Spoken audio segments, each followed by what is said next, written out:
Hey guys, how's it going? It's Danconia, and welcome back to the Overwatch League Roundup 2020 Guangzhou Charge preview. So, the Guangzhou Charge, one of our new teams in the 2019 season. They actually did better than expected, coming 9th in the overall standings and getting themselves a place in the playoffs, although they did hit actually quite good form towards the end of the season. They did lose out in the end to the Seoul Dynasty in those play-ins, and didn't manage to reach the top 8 in those playoffs, unfortunately. Although Guangzhou Charge should be happy with where they were last season, because in all honesty, a lot of people were putting them near the bottom of the league.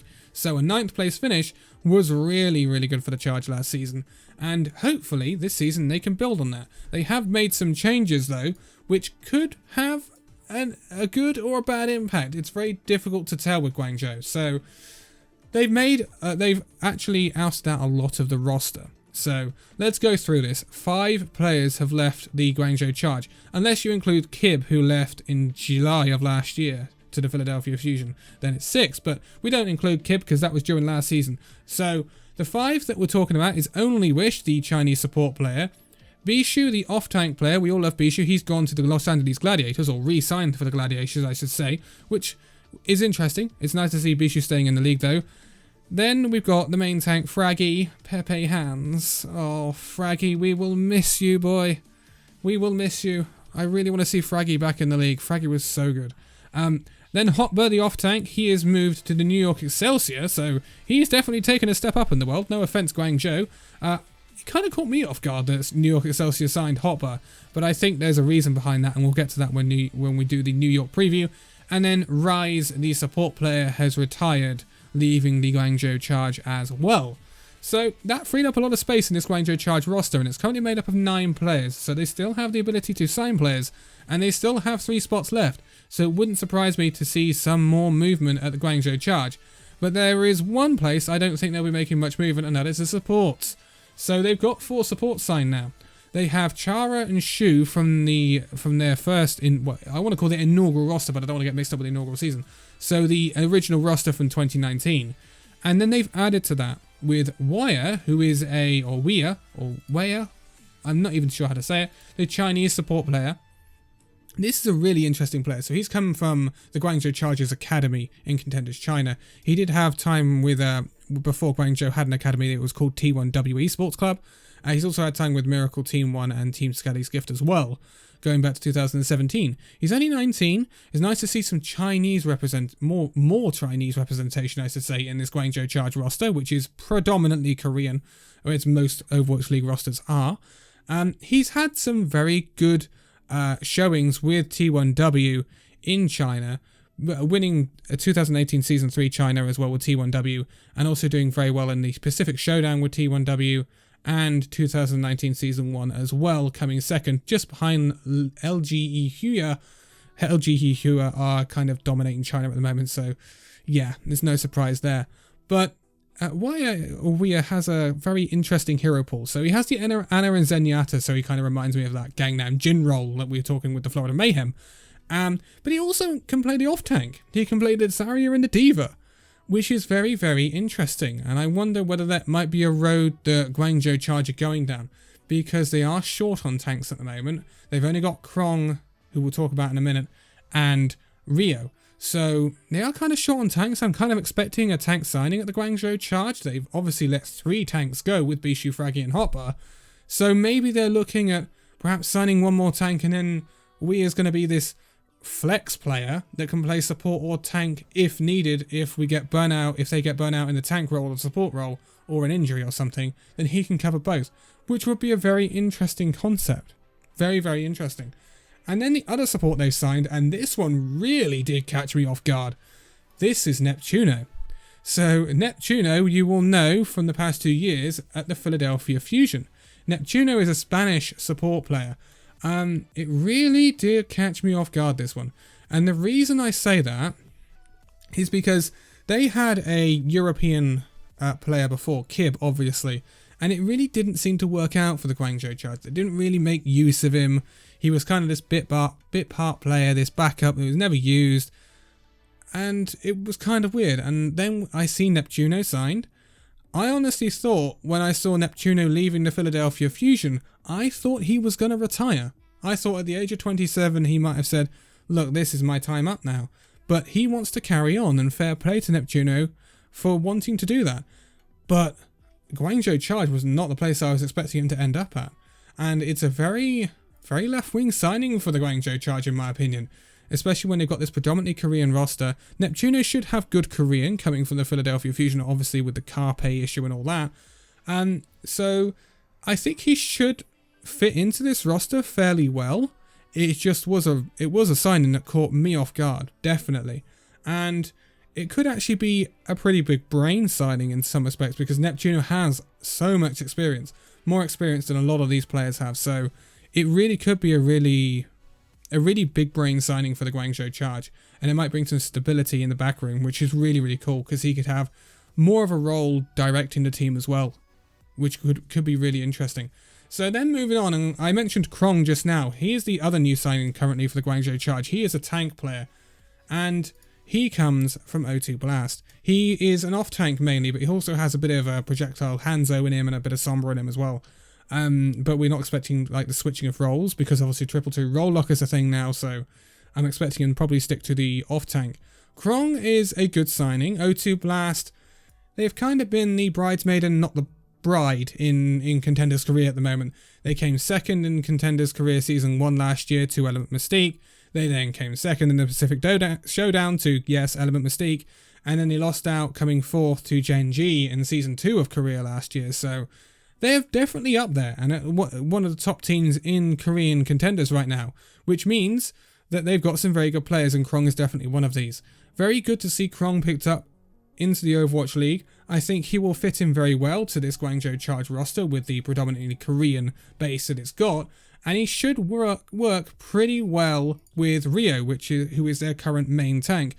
Rio, obviously, with the Guangzhou Charge since they basically were created. He was at Meta Belen and Meta Anthena in Contenders Korea before that, so he has a lot of knowledge of Korea, and I'm sure he will know and probably have played with Krong before. So this should be really interesting. I think this is definitely a good looking tank line for the Guangzhou Charge. I think it's a bit thin. Don't get me wrong. I think it's a bit thin in terms of they've only got one main tank and one off tank. Where is this flex player that they're going to use? I think they still need a signing in the tank role.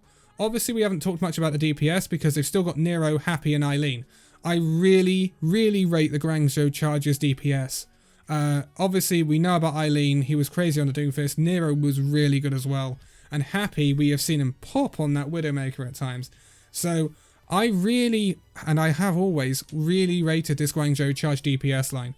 And it did kind of carry at points last season. So I don't think there was any need to change that DPS line. And I'm glad to see that all three have sticked around for the Guangzhou Charge going into 2020.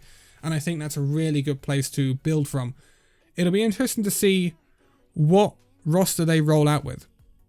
Because, well, it's almost certainly going to be Rio and Krong as the tank line. They're going to rotate Nero, Happy, and Eileen, obviously. But the support line will be the most interesting part of the Guangzhou Charge this season. Will they stick with the Chara and Shu support line? Or will they try to mix in Neptuno and Weir?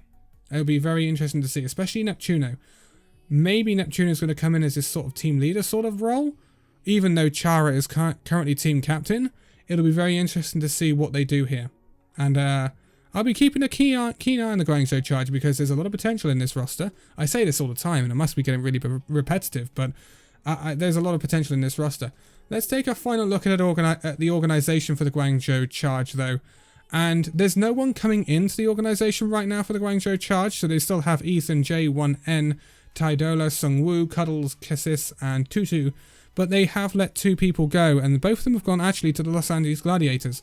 So Bishu, not Bishu, but Bishu, the competitive manager for the Guangzhou Charge, has moved to become Director of Operations at the Los Angeles Gladiators. And Curry Shot, the strategic coach for the Guangzhou Charge, has moved on and will be a strategic coach at the Los Angeles Gladiators as well. So it's fairly stable for the Guangzhou Charge this off-season, and it's really, really good to see because I think they just needed to build on what they had. They really didn't need to do any crazy reworks. They have lost some good players like Hotbur And in some respects, Bishu as well, because Bishu's actually... a lot of people love Bishu, not just because he's a good player, but because in the team and in the back room as well, he's a great influence on the rest of the team. He's really good in terms of, you know, team morale and stuff like that, Bishu. So that's a kind of a big loss for the Guangzhou Charge. And a really good game for the Los Angeles Gladiators, and I'm sure they missed him while he wasn't there. But that rounds it out for the Guangzhou Charge roster currently for 2020. And I think it's a roster that could do surprisingly well, just like they did last season, if they've got that synergy that they had last season, which was very, very good. But the only drawback is the start of the season is not easy for the Guangzhou Charge, even though they do start at their very own homestand. So, on Saturday, February the 22nd, which is week 3, they will start in Guangzhou. But the thing is, the games they have at their homestand are not easy games. So their first game of the season is taking on the 2019 season champions San Francisco Shock. Obviously, that's not going to be easy. Like, San Francisco Shock are an incredibly good team, so it will be very difficult for the Guangzhou Charge to take them on and get a result from that. But then they do take on the Los Angeles Gladiators later the next day. Again, not an easy game. The Gladiators have always been a very stable team, and a team that's been near the top of the league in both the inaugural season and the 2019 season. So, yeah, it's definitely a difficult start for Guangzhou. And then we move on to week 5, where they will go to the Seoul Dynasty homestand. Then they have to take on the Vancouver Titans. And, yeah, the first 3 games are killers for the Guangzhou Charge. They really are. But then after that, we have some big telling games for the Guangzhou Charge, where they'll take on the Dallas Fuel, they'll take on the Los Angeles Valiant, and they'll take on the Hangzhou Spark. And this is where we'll really get to know where the Guangzhou Charge are in terms of the league, because I don't think anyone's expecting the Charge to take down the Shock or the Titans, depending on what Titans turn out, because obviously the Titans have made a few changes that we'll go through later on in this in these previews. But Guangzhou Charge have got a difficult start to the season, and they just have to take what comes in the first 3 games and then just not let it bring the entire team down, which sometimes that can happen. A bad start to the season, even if you're taking on really good teams, a bad start to the season, say if they were to go 0-3 in the first 3 games and lose both of their homestand games, that can really have a bad effect on morale. And Guangzhou Charge must really make sure that that doesn't get to them, because it wouldn't be a calamity for them to lose to the Shock and the Gladiators at their homestand, because they are really, really good teams. But, on the other hand, if they can get some sort of result out of one of the games, or even, heaven forbid, both, then we're looking at a Guangzhou Charge that is really causing some waves very early on in this season. But that's going to be it for the Guangzhou Charge. Next up will be the other Zhou in the league, the Hangzhou Spark, who have not made too much in terms of changes in this off-season. And I'm not sure whether that's a good thing or a bad thing for Hangzhou Spark. We'll have to wait and see on that one. But for now, thank you guys so much for watching this video. If you liked it, give it a like, subscribe if you're new, and I will see you in the next video. See you then.